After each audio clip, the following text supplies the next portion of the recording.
समय क्या है? समय का निर्माण कैसे होता है? समय एक वास्तविक घटना है जिसकी वजह से बदलाव की प्रक्रिया लगातार चलती रहती है। समय अपनी गति की वजह से स्पष्ट होता है।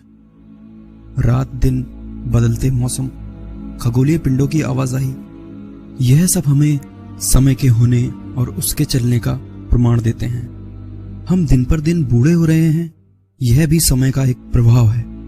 पर कभी आपने सोचा है कि आखिर समय चलता क्यों रहता है? इसकी शुरुआत कहां से हुई और इसका अंत क्या है? दोस्तों, समय का इतिहास तो हमारी कल्पना से भी परे है, पर मनुष्य ने समय को परिभाषित करने का प्रयास अरस्तु के समय से किया था। ग्रीक, हिंदू और दूसरी मिथोलॉजी में भी समय के प्रभाव का जिक्र है। अरस्तु के अनुमान के हिसाब से समय गति का प्रभाव हो सकता है। गति धीमी या तेज हो सकती है, पर समय नहीं। न्यूटन के हिसाब से भी समय पूरे ब्रह्मांड में एक गति से चल रहा था। हम भी अगर अनुभव करें तो देखेंगे कि हमारी सभी की समय में एक निर्धारित चाल है, 1 घंटा प्रति घंटे की दर से। दोस्तों, आइंस्टाइन के सापेक्षतावाद यानी थ्योरी ऑफ रिलेटिविटी से पहले समय की चाल को अलग अलग स्थितियों में एक सा माना जाता था, पर आइंस्टाइन के दिए एक क्रांतिकारी सिद्धांत ने समय की परिभाषा बदल दी।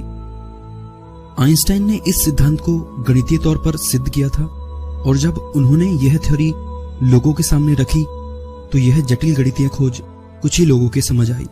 दोस्तों, हम भी बगैर गणित की काबिलियत के इस सिद्धांत को नहीं समझ सकते, इसीलिए आइए इसे एक सरल तरीके से समझते हैं। दोस्तों, आइंस्टाइन के हिसाब से समय की गति हर स्थिति में एक समान नहीं हो सकती। समय और अंतरिक्ष एक दूसरे से जुड़े हुए हैं, जिसे हम स्पेस टाइम भी कहते हैं। अंतरिक्ष में फैले खगोलीय पिंडों के द्रव्यमान से समय की चाल कम ज्यादा होती रहती है, और इस सिद्धांत के हिसाब से स्पेस टाइम में यात्रा कर रही कोई भी वस्तु प्रकाश की गति से तेज नहीं चल सकती।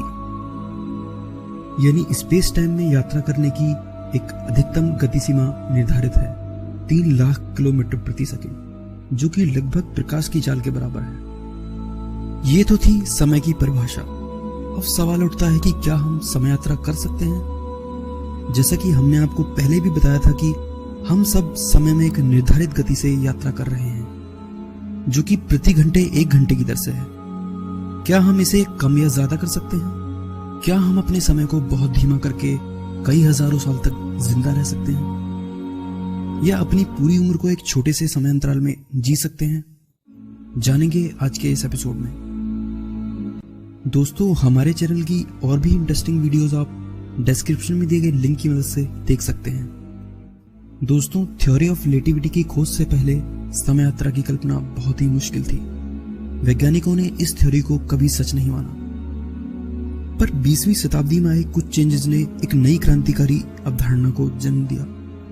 हम समय यात्रा की कल्पना करने लगे। स्टीफन हॉकिंग ने थ्योरी ऑफ रिलेटिविटी और समय की परिभाषा को समझने में बहुत महत्वपूर्ण योगदान दिया है। आपकी जानकारी के लिए हम बता दें कि भारत का इतिहास भी समय यात्रा से परे नहीं है। महर्षि कणाद ने भी कई ईसा पूर्व अणु, परमाणुवाद और समय का जिक्र किया है, जिनके सिद्धांतों को आधुनिक फिजिक्स भी मानता है।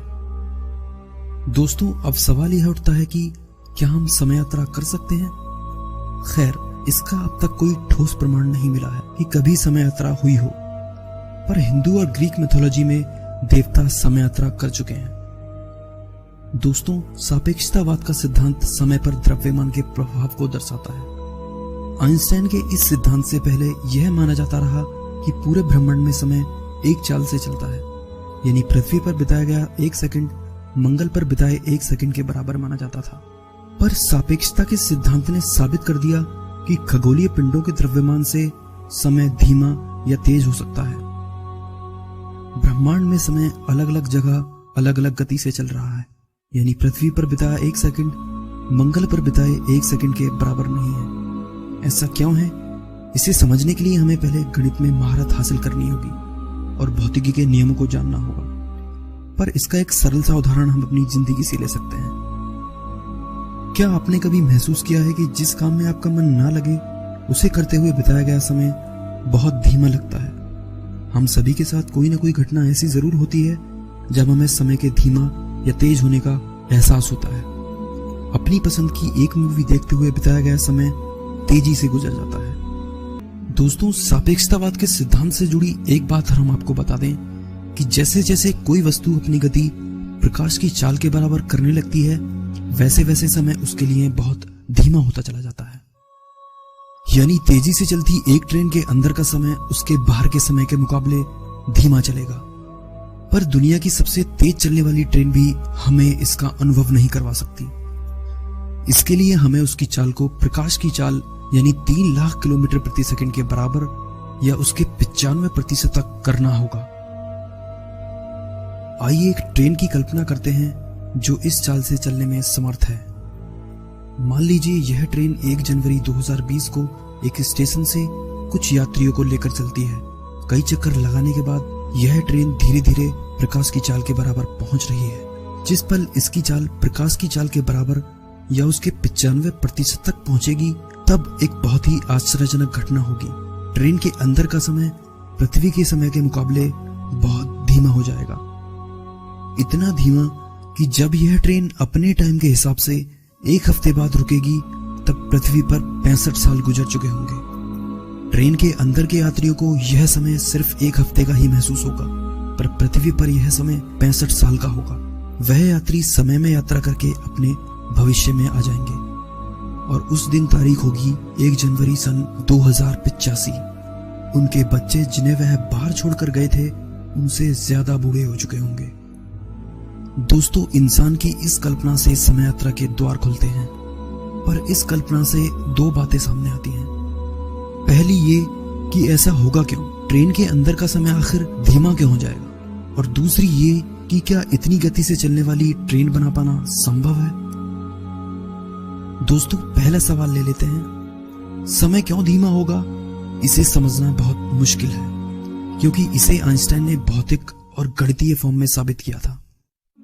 पर आप यह मान लीजिए कि कोई भी वस्तु 3 लाख किलोमीटर प्रति सेकंड की रफ्तार से ज्यादा तेज नहीं चल सकती। यह बात इसे समझने के लिए आसान बना देती है। आइए फिर से उसी ट्रेन में चलते हैं। वह ट्रेन अब भी प्रकाश की गति से चल रही है और अचानक से उसमें बैठा एक यात्री ट्रेन की गति की दिशा में दौड़ने लगता है।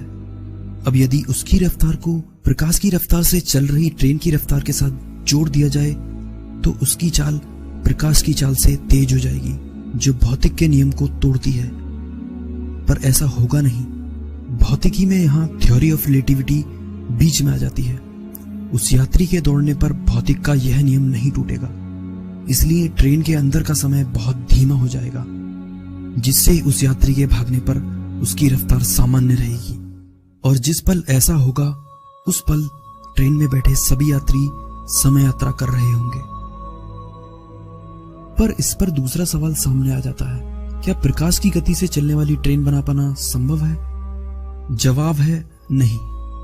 हमारा सबसे तेज चलने वाला अंतरिक्ष यान अपोलो 10 भी इसकी बराबरी नहीं कर सकता। प्रकाश 1 सेकंड में 3 लाख किलोमीटर की दूरी तय करता है, जबकि अपोलो 10 1 सेकंड में मात्र 11 किलोमीटर की दूरी तय कर सकता है। तो क्या दोस्तों, हमारी समय यात्रा की कल्पना यहीं खत्म हो जाती है?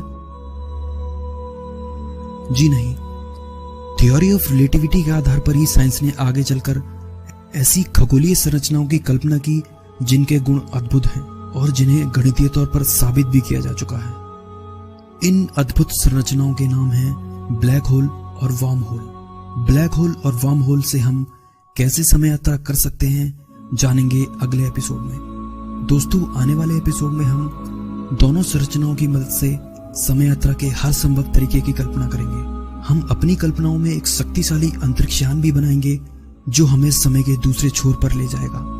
साथ ही जानेंगे कि क्यों वैज्ञानिक इसे अब तक नामुमकिन मानते हैं, और एक ऐसी थ्योरी का भी अध्ययन करेंगे जिसके पॉसिबल होने से हम समय में पीछे जाकर अपनी सभी गलतियां सुधार सकते हैं, और इस सिद्धांत से समय की परिभाषा ही बदल जाती है।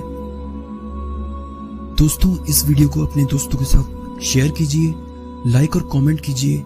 फिर से मिलेंगे एक नए एपिसोड में, तब तक के लिए नमस्कार।